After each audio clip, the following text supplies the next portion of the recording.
የትግራይ ክልል ጀነራሉ መታገታቸው ተረጋገጠ። አሁን ያለበት ሁኔታስ ምንድነው? የሚል በዝርዝር እንነግራችኋለን። አብራችሁን ቆዩ። የጠቅላይ ሚኒስትሩ አማካሪና የቅርብ ሰው ዲያቆን ዳንኤል ክብረት ከስልጣን መነሳታቸው ታወቀ።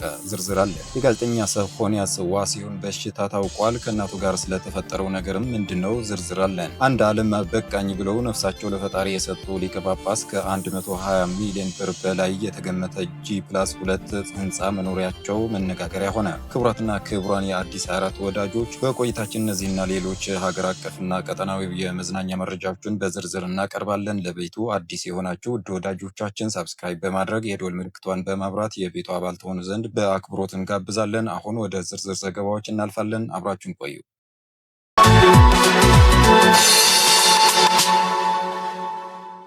ጀነራሉ መታገታቸው ተረጋገጠ። አንድ ወር ለሚሆን ጊዜ ከአደባባይ የጠፉት ጀነራሉ መታገታቸው የፈረንሳዩ ጋዜጣ ይፋ አድርጓል። ጀነራሉ ወደ አዲስ አበባ እንዳይጓዙና ለፌዴራል መንግስት ባለስልጣናት ጋር እንዳይገናኙ በሚል ነው የታገቱት ተብለዋል። ህወሓት ከአንድ ወር በፊት ደብረጽዮን ገብረ ሚካኤልን ፕሬዚዳንት አድርጎ ጀነራል ታደሰ ላይ መፈንቅለ መንግስት ካከናወነ በኋላ ጀነራሉ ጠፍተው ከርመዋል። ከዚህ መፈንቅለ አስተዳደር በኋላ በአደባባይ ያልታዩት ጀነራል ታደሰ የተጠፉ በሚልም ብዙ ሲጠየቅ ነበር። ለዚህ ጥያቄ መልስ የሚሆን መረጃ ዛሬ ይፋ ሆነዋል። ታማኙ የፈረንሳይ ጋዜጣ አፍሪካን ኢንተለጀንስ ስለ ጉዳዩ ሰማሁት ያለውን መረጃ ምንጮቹን ዋቢ አድርጎ ዘግቧል። ጀነራል ታደሰ ወረደ ከመቀሌ እንዳይወጡና እንዳይንቀሳቀሱ ታግተው እንደሚገኙ አረጋግጫለሁ ብለዋል። ጀነራሉ ወደ አዲስ አበባ እንዳይጓዙ በዚያም ከፌዴራል ባለስልጣናት ጋር እንዳይገናኙ በሚል በህወሓት ቁጥጥር ስር ናቸው በማለት ዘግቧል። የአፍሪካን ኢንተለጀንስ ዘገባ እንደሚያመለክተው ይህ እገዳ የተጣለው በጀነራል ጻድቃን ገብረ ትንሳኤና ጌታቸው ረዳ አሰባሳቢነት ባለፈው ሳምንት በአዲስ አበባ ምክር ቤት መመስረቱን ተከትሎ ነው።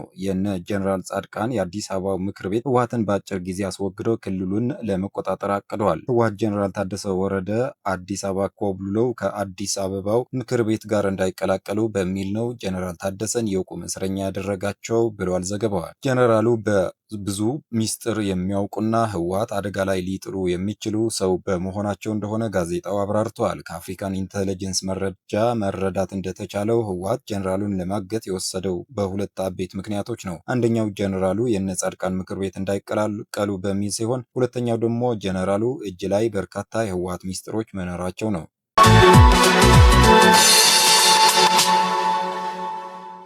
የጠቅላይ ሚኒስትሩ አማካሪና የቅርብ ሰው ዲያቆን ዳንኤል ክብረት ከስልጣን መነሳታቸው መሰረት ሚዲያ ዘግቧል። ዲያቆን ዳንኤል እና የፋና ብሮድካስቲንግ ኮርፖሬሽን የቦርድ ሰብሳቢ የነበሩ ሲሆን ከተቋሙ ሰራተኞች በተነሳባቸው ቅሬታ ምክንያት ከቦርድ ሰብሳቢነታቸው ተነስተዋል ሲል የዜና ጣቢያው ምንጮቹን ጠቅሶ ዘግቧል። በምትካቸው የኮሚኒኬሽን ሚኒስትሯ ወይዘሮ እናታለም መለስ ተተክተዋል። ይህን የስልጣን ሽግሽግ በተመለከተ ከፋና ብሮድካስቲንግ ኮርፖሬትም ሆነ ከመንግስት በኩል የተባለ ነገር የለም።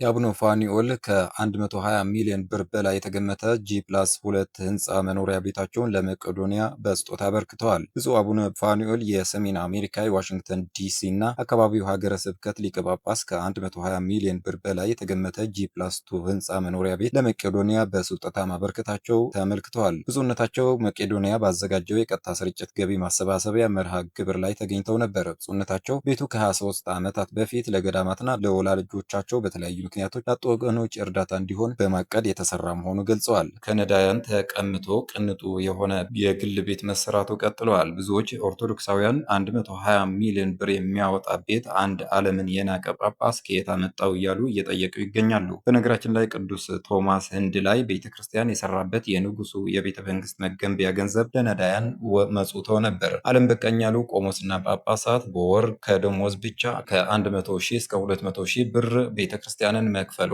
ትክክል ነው ብላችሁ ታስባላችሁ? በጨዋነት ሀሳብ አስተያየታችሁን አካፍሉን።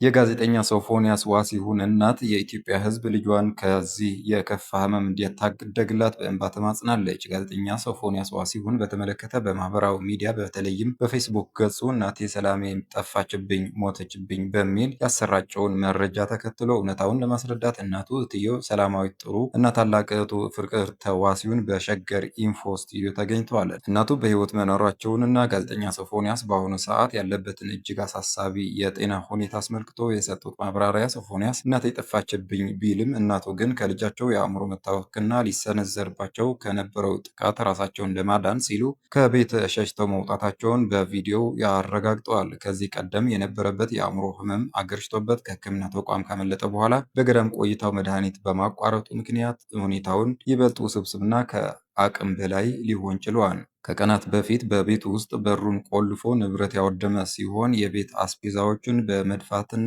ዘይት በማንተክተክ የቀረበኝን ሰው እገድላለሁ በማለቱ ፖሊሶች መስኮት ሰብረው በመግባት ሊቆጣጠሩት እንደቻሉ ተገልጿል። የሶፎንያስ እናት ልጃቸውን የትዳርና የልጅ ባለቤት ሆኖ ለማየት እንጂ እንዲህ አይነቱ ፈተና ላይ ይወድቃል ብለው እንዳልጠበቁ ገልጸው ሶፎንያስን ብቻዋን በብዙ መከራ ሊስትሮ ጠርጎ ፓርኪንግ ሰርቶ ለቁም ነገር ያበቃችው እናት በመሆኗ የኢትዮጵያ ሕዝብ ልጇን ከዚህ አደጋ እንዲታደግላት በሸገር ኢንፎ በእንባ ተማጽነዋል። ጋዜጠኛ ሶፎንያስ በአሁኑ ወቅት በባይፖላር የአእምሮ ጤና እክል ምክንያት በሆስፒታል የሕክምና ክትትል ላይ እንደሚገኝ በይፋ ገልጸዋል። የስራ ባልደረቦቹ፣ አድናቂዎቹና ወዳጆቹ በሀሳብና በጸሎት ከጎኑ እንዲቆሙም ጠይቀዋል። ባይፖላር በሰው ልጅ ስሜትና ጉልበት ላይ ከፍተኛ መዋዠቅ የሚያመጣ የአእምሮ ጤና እክል ሲሆን በሁለት ተቃራኒ ስሜት ጫፎች ይገለጻል። የከፍተኛ መነቃቃት ስሜት፣ ከመጠን በላይ መደሰት፣ ከፍተኛ ጉልበት መሰማትና እንቅልፍ ማጣትና ለአደጋ የሚያጋልጡ ውሳኔዎችን መወሰን፣ የከፍተኛ ዲፕሬሽን ስሜት፣ ፍጹም ተስፋ መቁረጥ፣ ከባድ የሐዘን ስሜት፣ ከሰዎች መገለልና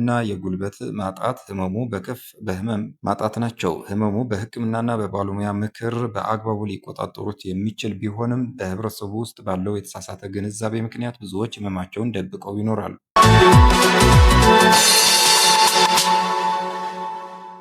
የግዳጅ ወታደራዊ አፈሳው በክልሉ የጦር መሪዎች እንደሚመራ ታወቀ። በትግራይ ባለፉት 2 ሳምንታት እየተፈጸመ ያለው የግዳጅ ወታደራዊ አፈሳ በዋናነት በክልሉ ጄኔራሎች እንደሚመራ ታወቀ። ህወሓት የዚህ ድርጊት ተባባሪ ነው ተብለዋል። የሰብአዊ መብት ድርጅት ይህን የግዳጅ ወታደራዊ አፈሳ የጦር ወንጀል ሲል ፈርጆታል። ቅድሚያ ለሰብአዊ መብቶች ኢትዮጵያ የተባለው ሀገር በቀል የሲቪክ ድርጅት ለጀርመን ድምፅ በሰጠው ቃል በክልሉ መጠነ ሰፊ የግዳጅ አፈሳ እየተደረገ መሆኑን አረጋግጠዋል። ይህንን ድርጊት የሚፈጽሙት በክልሉ ያሉ የጦር መሪዎችና ህወሓት መሆናቸውን የገለጸው የመብት ድርጅቱ በጉዳዩ ላይ እያደረገ ያለውን የምርመራ ውጤት በቅርቡ ይፋ እንደሚያደርግም ጠቁሟል። የመጣልን መረጃ አንደኛ፣ ከዚህ በፊት የተመለሱ ታጣቂዎች፣ ሁለተኛ፣ በቤተሰብ ደረጃ ወደ ትግሉ ያላስገባ የሚባል ነገር አለ፣ ሶስተኛ፣ ወርቅ ማውጫ አካባቢዎች ወጣቶች ሰብሰብ ያሉባቸው አካባቢዎች ላይ አፈሳ እንዳለ፣ በኃይል ወደ ውትድርና ማስገባት እንዳለ የተለያዩ መረጃዎች መጥተውልናል ብለዋል። ምክንያቱ ካለው ፖለቲካዊ ሁኔታ ጋር የሚገናኝ ነው ያለው ድርጅቱ በተለይ የፕሪቶሪያ ስምምነት ወደ መፍረስ ደረጃ መምጣቱ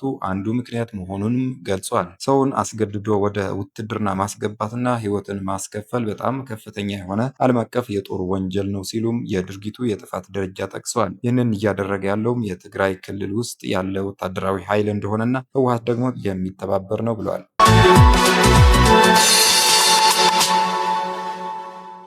የተከበራችሁ የአዲስ ሀራት ወዳጆች ዜናዎቻችን እነዚህ ይመስሉ ነበረ። ሌሎች አዝናኝና አስተማሪ ፕሮግራሞች በቅርቡ የምንጀምር መሆኑ በመግለጽ ቶሎ እንዲደርሷችሁ ደግሞ ቻናላችንን ላይክ፣ ሼር እና ሳብስክራይብ በማድረግ እንዲሁም የደወል ምልክቷን በማብራት አብራችሁን ሁኑ።